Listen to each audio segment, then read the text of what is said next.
मानव इस ब्रह्मांड का सबसे अधिक लालची प्राणी है और वह अपने लालच में या प्रतिस्पर्धा में, अधिक संग्रह के चक्कर में या अधिकता की भूख में अपनी सभी रेखाओं को, अपनी लिमिट्स को, अपनी मर्यादाओं को, या यदि मैं थोड़ा धर्म की भाषा में कहूं तो अपनी लक्ष्मण रेखाओं को आज की डेट में पूरी तरह पार कर जाता है।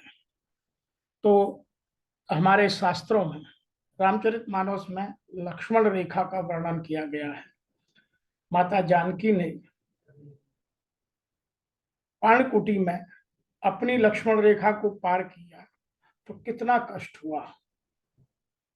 यदि हम आज अपनी यथार्थ की लक्ष्मण रेखाएं पार कर रहे हैं तो हमको या इस समाज को कितना कष्ट होगा, उस पर आज हम चर्चा करते हैं। और वर्तमान या यथार्थ की लक्ष्मण रेखाएं, जिनमें प्रमुखतः भाषा की लक्ष्मण रेखा, आलोचना की लक्ष्मण रेखा, भोजन की लक्ष्मण रेखा, पहनावे की लक्ष्मण रेखा, समय की लक्ष्मण रेखा, धनोपार्जन की लक्ष्मण रेखा, रिश्तों की लक्ष्मण रेखा और न जाने कितनी रेखाएं हैं। लेकिन हम आज प्रमुखतः कुल 6 रेखाओं की बात करेंगे जिससे हमारा जीवन संवर सके, और हम कोशिश करेंगे कि हमारी उन लक्ष्मण रेखाओं को हम ना तोड़ें। यदि हम एक संतुष्ट, प्रफुल्लित, उमंग से भरा, उल्लास से भरा समाज में अपने जीवन को प्रतिष्ठित करना चाहते हैं तो हमें अपनी लक्ष्मण रेखाओं को सदैव ध्यान रखना होगा। आइए सबसे पहले जानते हैं लक्ष्मण रेखा का अर्थ क्या है। किसी भी मामले में निश्चित हद को पार नहीं करना, वह तो लक्ष्मण रेखा है, और यदि उसको पार कर दिया तो उसकी बहुत कीमत चुकानी पड़ेगी, बहुत हानि उठानी पड़ेगी। बस वही लक्ष्मण रेखा है। कुछ लोग उसे मर्यादाओं से, कुछ लोग उसे अपनी सीमाओं से, कुछ लोग अन्य शब्दों के साथ उसे बात करते हैं। तो आइए हम बात करते हैं सबसे पहले आज वर्तमान में रिश्तों की लक्ष्मण रेखा। शहरों में विशेष रूप से या आज के आधुनिक समाज में विशेष रूप से टूट चुकी है। हम आज की डेट में जो हमारे रिश्तों का मूल्य है, जो हमारे बिलीफ्स हैं, जो हमारी वैल्यू सिस्टम है, उसको हमने पूरी तरह तोड़ मरोड़ दिया है, झकझोर दिया है। इसीलिए समाज में आज तरह तरह की वैमनस्यता, समाज में कटुता, समाज में क्राइम या दुराचार बढ़ता जा रहा है। उसके कुछ उदाहरण मैं आपको देना चाहता हूँ। जैसे हम होली के त्योहार पर रंग लगाने में रिश्तों की रेखाओं का कोई ध्यान नहीं रखते हैं। हम रिश्तों को न सम्मान देते हैं, न इन्हें हम ठीक से संवारना जानते हैं। और अब तो वर्तमान में रिश्ते काफी हद तक खत्म भी हो रहे हैं। तो यदि हमें रिश्तों को सम्मान देना है तो हमें कुछ प्रमुख मुद्दे हैं जिनकी कसौटी पर उनको परखना होगा। यदि वो उन पर सत्य उतरते हैं तो उनमें दम है, और यदि वो खोखले हैं तो वो रिश्तों की मर्यादा हम तोड़ चुके हैं। नंबर 1, अगर हम किसी बात पर असहमत हैं पर अपनी ही बात और राय को महत्व देकर सामने वाले को सुनना ही नहीं चाहते और यह उम्मीद रखें कि वह हमारी ही बात सुने, तो यह सामने वाले के सम्मान को आहत करेगा और लक्ष्मण रेखा को पार कर जाएगा। नंबर 2, अपने रिश्तेदारों या अपने सहकर्मी, सहपाठी, सहयोगी को सामाजिक समारोह में या अन्य लोगों के सामने हम डांटते हैं या उनका मजाक उड़ाते हैं, तो यह लक्ष्मण रेखा को पार करना है। हर बात पर बार बार टोकते हैं, छोटी छोटी बात पर मजाक करते हैं, हर वक्त सिर्फ अपनी ही जरूरतों के बारे में बात करते हैं, उनकी राय को नहीं सुनते, अपनी राय को ही उनके ऊपर थोपते रहते हैं। अपनी सुविधानुसार हम नियम बदलते हैं, उनकी सुविधा का हम बिल्कुल ध्यान नहीं रखते। तो इस तरह के बहुत सारे उदाहरण हैं जिनसे आज हमने समाज में यह स्थापित कर दिया है कि हमने रिश्तों की लक्ष्मण रेखा को पार कर गए हैं। और जितना हम लक्ष्मण रेखाओं को पार करते जाएंगे उसकी कीमत मैं भी और समाज भी अदा करेगा ही करेगा। दूसरी हम बात करते हैं भाषा की लक्ष्मण रेखा। अभी पीछे आपने पार्लियामेंट में देखा, सुप्रीम कोर्ट को नई वोकैबुलरी जारी करनी पड़ रही है कि किन शब्दों का प्रयोग हो सकता है कोर्ट की भाषाओं में, कोर्ट की मर्यादा में रहते हुए किन का नहीं हो सकता है। उनमें से बहुत सारे ऐसे शब्द हैं जिनको पूरी तरह निकाल दिया गया है। तो हम आज वर्तमान में भाषा की लक्ष्मण रेखा को भी पूरी तरह पार कर गए हैं। अब मुझे यह समझना होगा कि भाषा कहते किसे हैं, तो भाषा केवल लोग मुंह से ही बोलने वाली को समझते हैं, जबकि भाषा की परिभाषा कुछ बड़ी है। मनुष्य अपने विचारों, अपनी इच्छाओं, अपनी धारणाओं, अपनी मान्यताओं एवं मनोगत भावों को व्यक्त करने के लिए जिन ध्वनि या संकेतों का प्रयोग करता है उसे भाषा कहते हैं। तो इसमें बॉडी लैंग्वेज भी इन्वॉल्व है। दूसरा, आज की डेट में फ्री स्पीच और हेट स्पीच के बीच कोई लक्ष्मण रेखा बची नहीं है। बहुत सारे पॉलिटिशियन आज की डेट में इस तरह के शब्दों का प्रयोग करते हैं कि सामने वाले को ऐसा सोचते हैं कि उसकी ना तो कोई समाज में प्रतिष्ठा है ना कोई सम्मान है। तो यदि हम इस तरह के माहौल को बनाते हैं या इस तरह के शब्दों का प्रयोग करते हैं तो हम भाषा की मर्यादा को या भाषा की लक्ष्मण रेखा को पार कर जाते हैं। नंबर 3 पर आती है भोजन की लक्ष्मण रेखा। आज वर्तमान में ना तो भोजन का समय बचा है, ना भोजन का तरीका बचा है, ना कब खाएं, कैसे खाएं, किसको किसके साथ खाएं, किसको किसके साथ ना खाएं। यह हमारा सारा सिस्टम बिगड़ सा गया है। तो हमने भोजन की लक्ष्मण रेखाओं भी पार कर दी हैं। आज खाने का कोई समय नहीं है। कुछ लोग रात को 1 बजे भी खाना खाते हैं, जबकि पहले 10 बजे के बाद खाना लोग अच्छा नहीं मानते थे। तो भोजन में हमारे घाघ कवि ने बहुत कुछ लिखा है। उन्होंने तो हर चीज के बारे में क्या, कब, कितना, कैसे खाएं उस सब की कोशिश की है बताने की। मैं यहाँ एक उदाहरण के साथ आपको समझाने की कोशिश करता हूँ। चैते गुड़ बैसाखे तेल, जेठ के पंत अषाढ़ के बेल, सावन साग न भादो दही, कार करेला कार्तिक मही, अघन जीरा पूसे घना, माघ मिश्री फागुन चना। तो उन्होंने यह सब बताया है कि ये सब इस समय में नहीं खाना चाहिए। चैत्र में गुड़, बैसाख के महीने में तेल। चैत्र का मतलब है मार्च अप्रैल।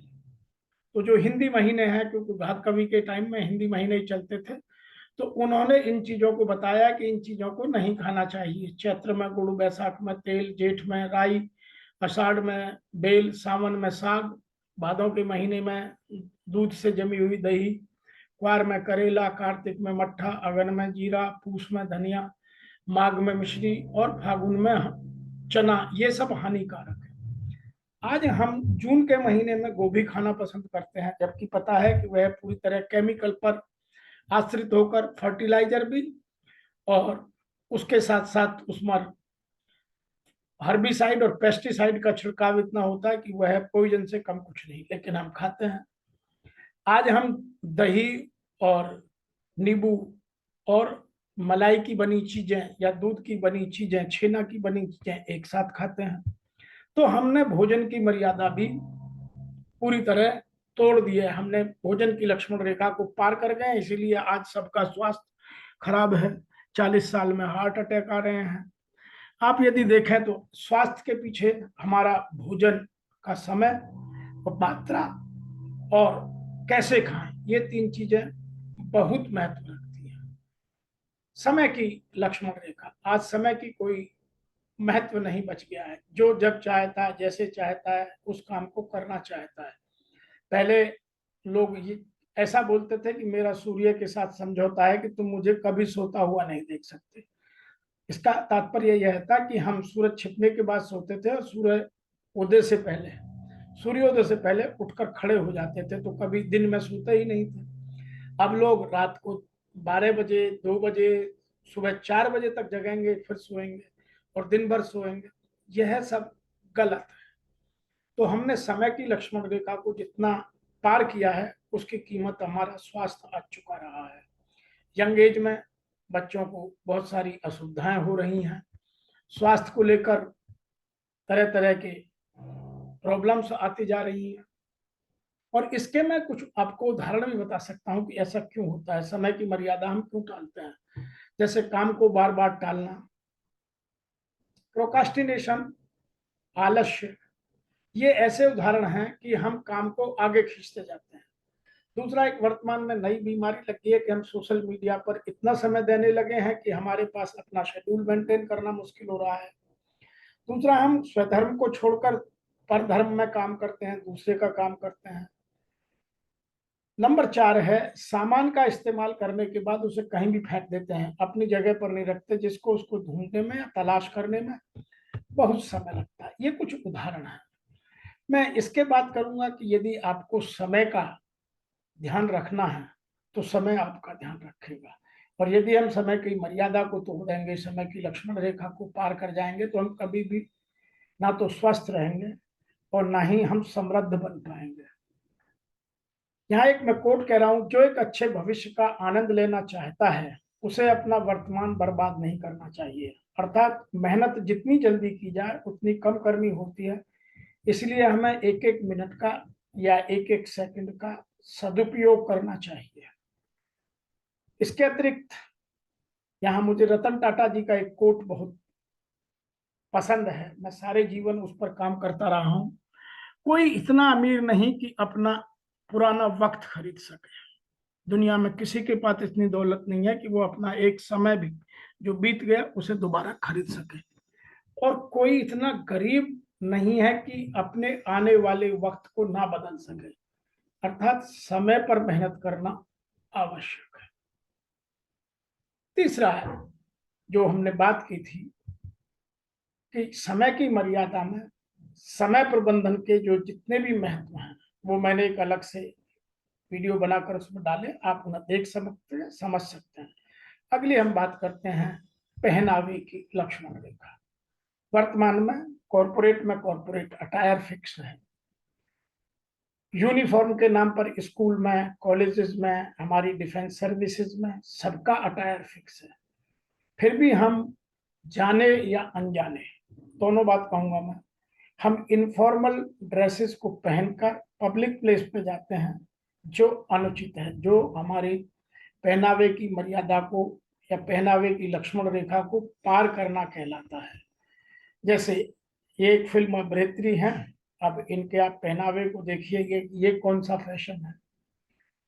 तो इन्होंने पहनावे की मर्यादा को पार कर दिया। सुंदर दिखने का या अपने शरीर की सौष्ठवता दिखाने का तात्पर्य यह नहीं कि आप समाज में एक गलत उदाहरण पेश कर रहे हैं। ऐसे ही दूसरे एक और महानुभाव हैं, इन्होंने अपने शरीर को दिखाने का सारी मर्यादाएं तोड़ रखी हैं।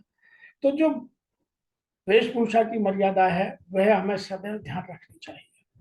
मैं यहाँ एक उदाहरण देना चाहता हूँ कि यदि टॉर्टोइज अपने कवर से बाहर आ जाए तो उसकी सुरक्षा घट जाती है, बढ़ती नहीं है। तो खोल से बाहर निकलने पर, अपने कवर से बाहर निकलने पर हम आजाद नहीं होते, बल्कि हमारी असुरक्षा बढ़ जाती है। इसीलिए हमें जो हमारे लिए एक सिस्टम में यूनिफॉर्म या अटायर कोड फिक्स किए गए हैं उनका ही हम पालन करें। और यदि उनमें रहेंगे तो सबको अच्छा लगेगा। और समाज में जो आज वर्तमान में इतना सारा क्राइम बढ़ रहा है, जो और चीजें अराजकता की ओर हमें ले जा रही हैं, उन सबको नियंत्रित करने में मदद मिलेगी। मैं यहाँ एक बात और भी कहना चाहता हूँ कि भारत में बहुत पारंपरिक है, और यदि आप सार्वजनिक रूप से उत्तेजक कपड़े पहनते हैं तो कुछ लोगों का सिर घूम जाएगा। हम जानबूझ करके उन्हें क्राइम करने के लिए इनवाइट कर रहे हैं। छोटे टॉप, छोटी स्कर्ट, शॉर्ट्स, तंग या शरीर को दिखाने वाले कपड़े आदि से सदैव बचना चाहिए। आप कुछ ऐसे पुरुषों का अवांछनीय ध्यान आकर्षित कर सकते हैं जो अपना मनोरंजन करने के लिए महिलाओं को घूरते हैं या फिर उन पर टिप्पणी करते हैं। और इसके कारण ही आज कॉरपोरेट में post prevention of sexual harassment के केसेस बहुत बढ़ते जा रहे हैं। इसीलिए हमें अपनी लक्ष्मण रेखाओं की या पोशाक की या वेशभूषा की लक्ष्मण रेखा को सदैव ध्यान रखने का प्रयास करना है। नंबर नेक्स्ट है धनोपार्जन की लक्ष्मण रेखा। आज मानव धन के पीछे ऐसे पड़ गया है कि उसको और कुछ दिखता नहीं है। उसने अपने सभी मूल्य बेच डाले हैं, अपनी मन को गिरवी रख दिया है, उसके मन पर अपना कोई नियंत्रण नहीं रहा है। धन के लिए वह जितना गिर सकता है उसकी सीमाओं को पार कर, लक्ष्मण रेखा को पार कर केवल धन कमाना चाहता है। मैं कुछ उदाहरणों के साथ बात करूंगा, आपको समझ में आए इसके लिए उसकी सरल भाषा में बात करूंगा। यहाँ एक हमारे हिंदी में कवि हुए हैं कबीरदास जी है, जिन्होंने बहुत अच्छा धन के बारे में लिखा है। साईं इतना दीजिए जामै कुटुंब समाए, मैं भी भूखा ना रहूं साधु न भूखा जाए। तो धन की हमें केवल इतने की आवश्यकता होनी चाहिए कि जिससे मेरे सभी कृत्य समय पर पूर्ण हो, कोई रुके ना, और मेरे आसपास भी कोई भूखा ना सोए। और हम मर्यादा तोड़कर आज जो करप्शन के इतने केसेस बढ़ते जा रहे हैं, चाहे वो किसी भी एरिया में हो, हम प्रोफेशन में ले सकते हैं। जो डॉक्टर का सबसे नोबल प्रोफेशन माना जाता था, आज सबसे करप्ट प्रोफेशन हो गया है। टीचिंग, जो गुरु का सबसे अच्छा प्रोफेशन माना जाता था, वो ट्यूशन या कोचिंग के नाम पर सबसे भ्रष्ट हो गया है। यदि और भी हम देखें, पॉलिटिक्स में आप देखिए या जो गवर्नमेंट जॉब में देखिए, इवन अब तो प्राइवेट में भी करप्शन के अड्डे बन गए हैं। हम बिना करप्शन के कोई काम ही नहीं करना चाहते हैं। करप्शन वह है जो आचरण हमें जिस काम के लिए नहीं करना है उसके विपरीत जो आचरण करते हैं वह सब करप्शन कहलाता है।